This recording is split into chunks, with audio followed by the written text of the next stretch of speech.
Yeah, it's a very good day to our regular rugby expert from the beautiful town of Nowra in New South Wales, Greg Brimble. How are you, Brims? Yeah, going good, Johnny. Going really good. Thanks for having me on again, mate. No, it's a pleasure. Well, as a former Marlborough King Country number eight, Brims, you'd be pretty disappointed with the All Blacks, not only the forwards, but once again, I think the team's in crisis. It's a train wreck. Yeah, well, it was a bit like a bit like death by a thousand cuts, wasn't it? Or like it was Chinese water torture for me watching that, John. It was just, I mean, abysmal, really. I mean, there was a couple of positives to take out of it, but really it was like watching them take Bambi out into the woods and putting a bullet into Bambi. It was that sad watching that capitulate like it did, and we were never never in that game, John. In my opinion, we didn't look like scoring at all, and we just didn't compete. It was just a sad indictment on the state of New Zealand rugby at the moment, mate. Yeah, well, the Springboks ended up winning the Test 26-10. It could have easily been 40-10, and it was a masterclass from the Springboks Brims. We knew what they were going to bring to it. They didn't only kick though; they've got some pretty handy backs, and I thought they just played a very smart game and physically just smashed us. Well, it was almost we knew what they were going to bring. We knew that they were going to go aerial, and they did. We knew that they were going to try and slow the game down, and they did. And Angus Gardner let that happen, and that was frustrating for me to see him let that happen when it was obvious that the Springbok forwards were out on their feet at stages in that game, and all of a sudden, somebody needed a bit of water or a boot to be redone up and retaped up, and it was yeah, they played exactly how I think you and I both would have expected them to play in that game, and they didn't disappoint in that aspect. That is their strength. They played to their strengths, and they punished us off the ball, and they punished us on the ball, and they were dominant in almost every aspect of that game. Certainly in the physicality, and their turnovers and their discipline. The way they stuck to their game plan was what impressed me about them, John. It wasn't anything surprising. Well, they're well coached, aren't they? That's the difference. They're really well coached, and compare it with our guys. I think Ian Foster's delusional. He said afterwards that it was their most improved performance or something along those lines of the season. I don't know what the hell he's talking about, and Sam Kane more or less backed him up. Well, I mean, they're both dead men walking, aren't they, John? It's no surprise that they said that. I would have thought that their best game this season was the first Test win over Ireland. I would have thought would just tell you, and that's the only win we've had in the last six Tests. So one would have thought that would have been the best game we played, but apparently not. For South Africa to be as dominant as they were, and for us to come out and say, or the coaching captain to come out and say that there's only minor tweaks that need to be made to this team, I would suggest that there's some pretty major tweaks and rebuilding of that side that needs to be undertaken for us to improve and be a chance at the Rugby World Cup in France next year. Yeah, I think Ian Foster and Sam Kane's positions in the team are now untenable. Firstly, Kane, I'm sure he's a fantastic guy. That's got nothing to do with it. He's not up to it. He's not an All Black. He's not of All Black standard. He's not certainly not a leader. And half our problem is the breakdown is his lack of impact. Well, a telling factor in that game, John. I don't know if you saw it, but at one of the interruptions in play there, you could clearly see that Adi Savia had taken responsibility for that team. he was doing all the talking. He was laying the law down. This is what you've got to do, guys. What are we doing here? What are we going to do next? It was him. It was Adi Salvia that was again calling the shots and leading from the front. And he was our best forward on the park, as he has been all year. But yeah, telling, I think, to see Sam Cane standing back and Adi Savia saying, I'm taking this, boys, follow me. And that's what we need in our leader. It's follow me.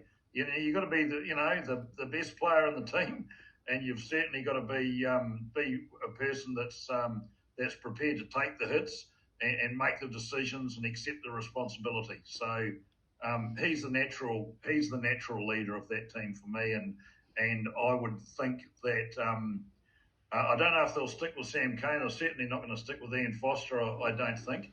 But I think if Cane survives the team, he will not survive the leadership. No, I'll be shocked if he survives either of those. But another telling thing for me about this Foster regime is the incompetent selection of the side. You noticed in the second half with the two young props on, Tyrell Lomax and De Groot for the Southlander, and Takiaho, that they made a difference. And why they're not selected at the start and why they persist with Dane Coles at 35 coming on, he's a broken man like Cane. Well, there's a number of things to look at there, I suppose, John. And I'm glad you brought up the front row, because that was one of my biggest bugbears of this game. Now, Takiaho, let's go with the hookers first. Samisoni Takiaho is our number one hooker at the moment. Dane Coles is not in the top three as far as I'm concerned now. He missed his target on his first line-out throw. He knocked the ball on, lost the ball in contact, missed his next throw in the line-out, and was ineffective all round. Has been a great servant of New Zealand rugby. Catch you later, Dane. See you, mate. We got to move on. I don't know why they started Angus Tavo in that game. They're monsters, that South African forward pack. Angus Tavo is one of these new, longer, leaner type of props, but he's not built for that tight head role. It's just not his makeup, and I didn't understand that selection at all. I thought Ethan de Groot was fantastic when he came on. He brought to that game what we should have had there in the first place. He was aggressive, and he had a real crack at them, and held his own as well. I think for the next test, I'm suggesting that George Bauer and Ethan de Groot get the nod to start there. But yeah, I mean, we were comprehensively beaten in the scrums. They dominated us there. We managed to halt their rolling maul, thank goodness. But they had us. They had our quarter in every other aspect of that game up front, John. It's rather telling that Jason Ryan's got his imprint on the team already after a couple of weeks. As you mentioned, the rolling maul. The All Blacks were able to counter that. I think once the Springboks charged upfield about 30 metres, but luckily it wasn't close to the goal line. But so you can see his input already, and I firmly believe if you got Razor Robertson in there with the crew that he wants, it wouldn't take long to turn this team around, because they've got the personnel if it's picked right. Yeah, and I think there needs to be a cultural shift in that team and that environment as well. What is there at the moment, I think, is stale. That is a team that is down on confidence. I don't think the majority of the team backs Sam Cane or Ian Foster in their roles, and that's sad. But changes must be made, and I cannot see us winning on the high veld in the second test this coming weekend, John. It's going to be 6 from 7 losses, and the reports are out already that Ian Foster will be asked to resign his position, and it remains to be seen what happens with Sam Cane. But changes must be made now. Totally agree. And it's, this to me, this was a lost opportunity, this tour. It was 3 weeks away from home, the ideal time to bed in a new coaching regime, a new regime full stop, a new captain, and get it sorted away from the glare of, the home lights. But once again, New Zealand Rugby dropped the ball. And what better way to blood a new coach in there but to send them on tour to build that new environment within the team in a touring position. So when you talk about the selections, Will Jordan, fantastic player. I didn't even know he was playing until I saw him grab an orange at half time, mate. That was the quickest he moved. He's a fantastic player, Will Jordan, isn't he? But we've got to bloody use him, mate. We've got to use him. We're playing the best player in the team almost, completely out of position.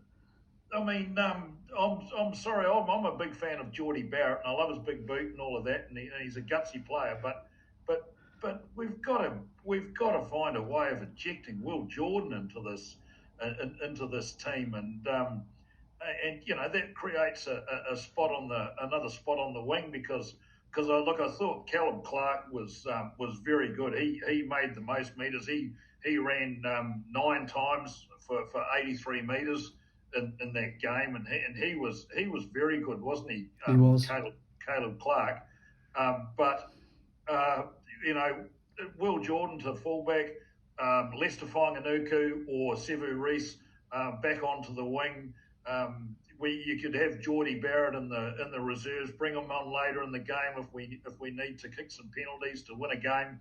But Havili, I thought, defended pretty well. David Havili tried his guts out, but I don't think David Havili suits Ian Foster's game plan. David Havili's a fantastic rugby player, but I don't think he's that second 5'8" that we're looking for at the moment that suits the plan Foster's got for us. Whatever that is. And you would see new selections straight away with a new coach. There would be immediate selection changes, and I think that's what we need.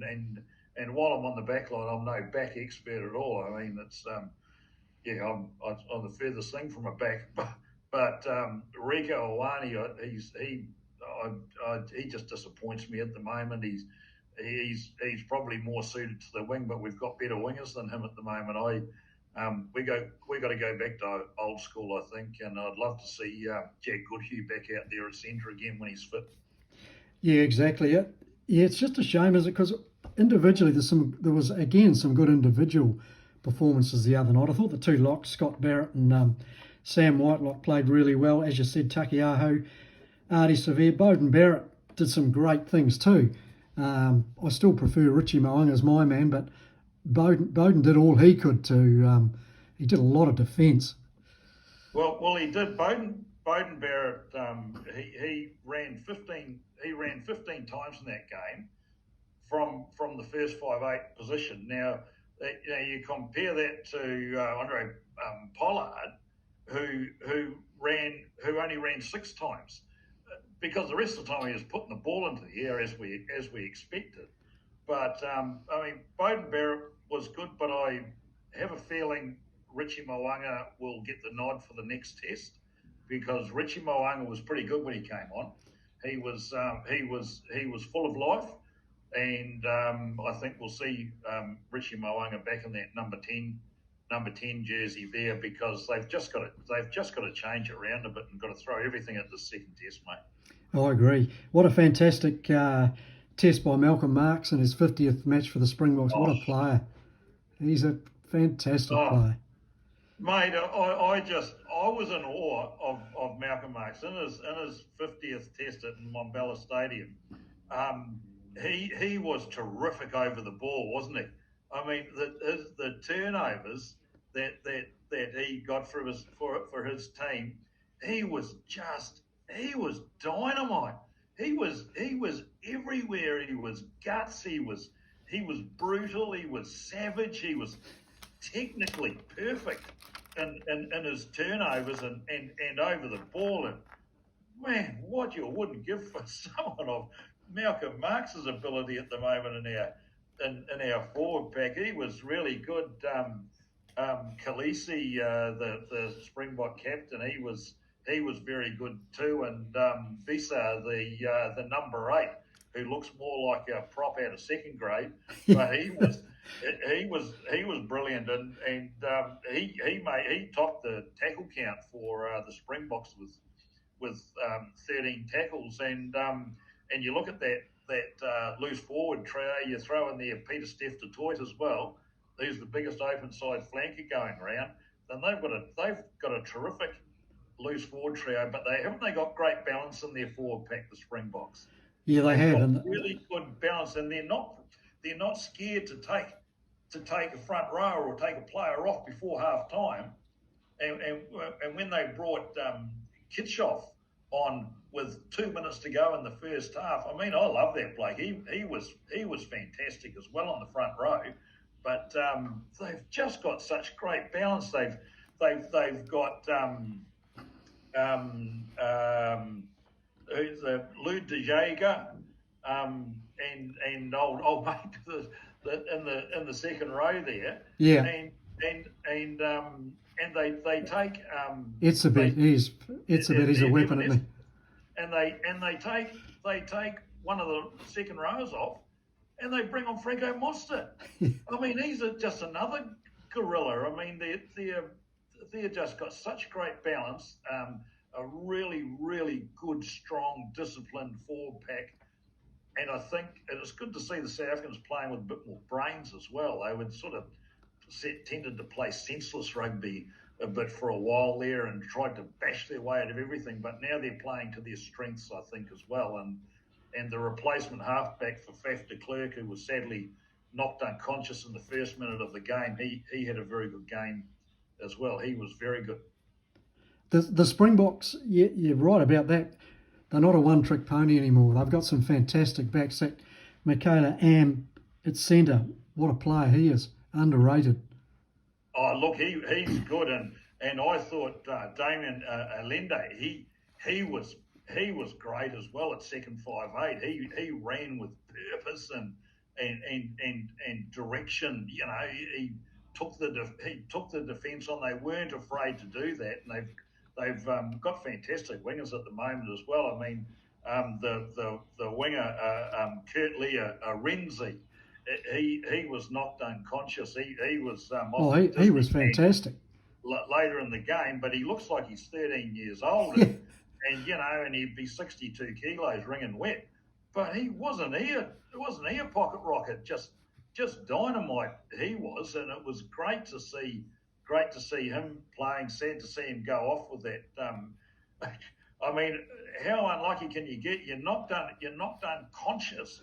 You get taken off on the medicart, and on the way off, you get a red card thrown in your face as well and say, you're off. Yeah. And you're probably going to get 3 or 4 weeks for it. Yeah.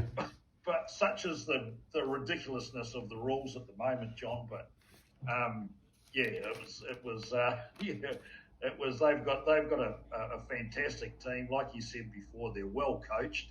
They're well drilled. And what I love they've got a game plan. And the game plan is all structured around their strengths, and they stick to it with discipline and purpose, and that's just what I think the All Blacks are lacking at the moment, mate. First of all, they're lacking a game plan. You've got to start with that, and let alone the ability to be able to switch to Plan B if Plan A is not working. Because Anyway, don't start me. Not sure what Plan A is really, but the other thing about the Springboks is they're a very close-knit team. There's a lot of they play with such a passion, which used to be typical of the All Blacks under Richie McCaw and especially Brian Lahore back in the old days. And you see the passion in the crowd, and we think we're passionate about footy in New Zealand, but we don't match it. Well, that atmosphere at Mbombela Stadium, that was, and that was Faf de Klerk's home ground as well. 43,000 screaming, half-cut South African fans, every single one of them in a South African jumper.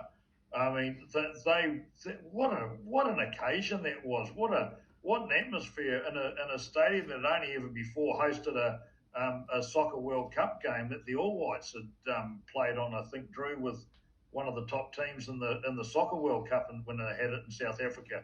But I'd love to go there and be part of that atmosphere. I don't know if I get out of the ground safely, but man, they were just South African sports just in a good place at the moment, and it's wonderful as well. I might just add, John, to see so many coloured players in that South African team now, picked on merit, not picked because they had to have a coloured player in that team, but to see the blacks and the coloureds and the whites mixing together in the stands. I got a little goosebumps as I'm saying that, John, because it's just wonderful to see, and so good for sport, and it's good to see the end of racism in that country, and the end of apartheid as well.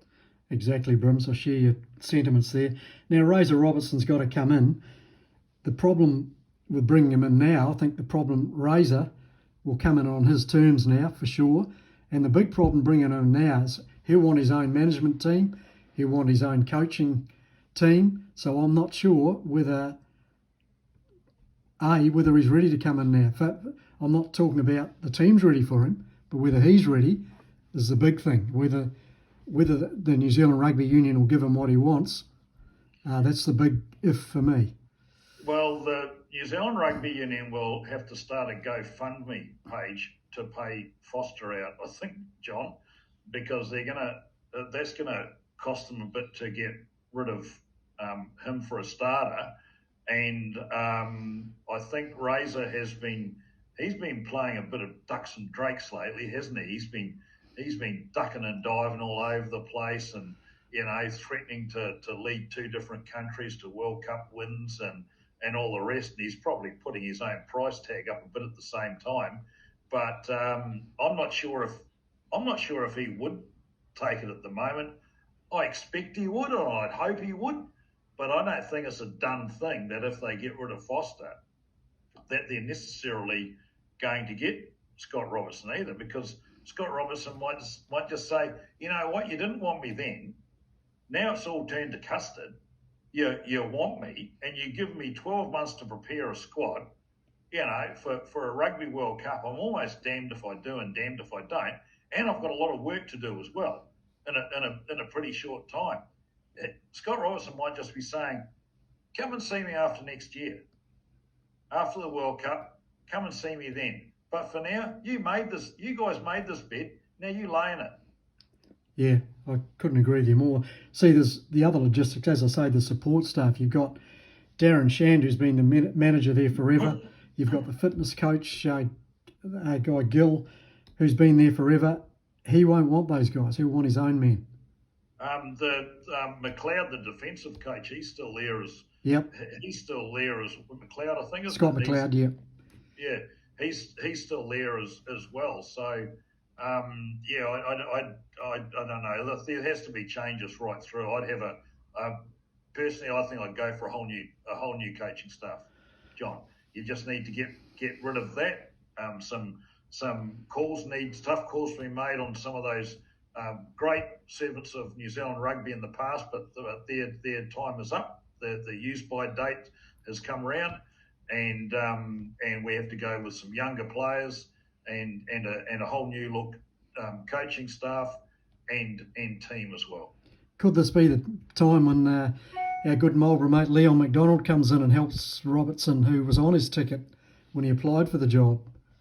Well, I would love to see that, because you and I both know, John, if there's anything that is going to fix New Zealand and world rugby, it's a man from Blenheim. Now that's a given. You need a good Marlborough man. So Rangy, if you're watching this, we need you. We need you to take over New Zealand rugby for us and have a quiet chat to Razor and say, mate, I think we can do this. Come on board with me, and we'll both get up there and we'll turn this team round. But they're very similar types of coaches. Leon did wonderful things with the Marco in the early days there, and he's obviously done wonderful things with Auckland and the Auckland Blues and Super Rugby as well. So I think they would make a fantastic team along with Ryan, the forwards coach, and a couple of new guys in there. Yeah, I think it's time for that. And Leon certainly wouldn't let you down, would he? I don't think he's doing anything at the moment. He's probably going diving down the Sounds or something like that. I don't know, but he might be white baiting with Stephen Donald up in the Waikato River. But wherever he is, we need him. Yeah, come on, Leon, step up, mate. Yeah. The All Blacks need you.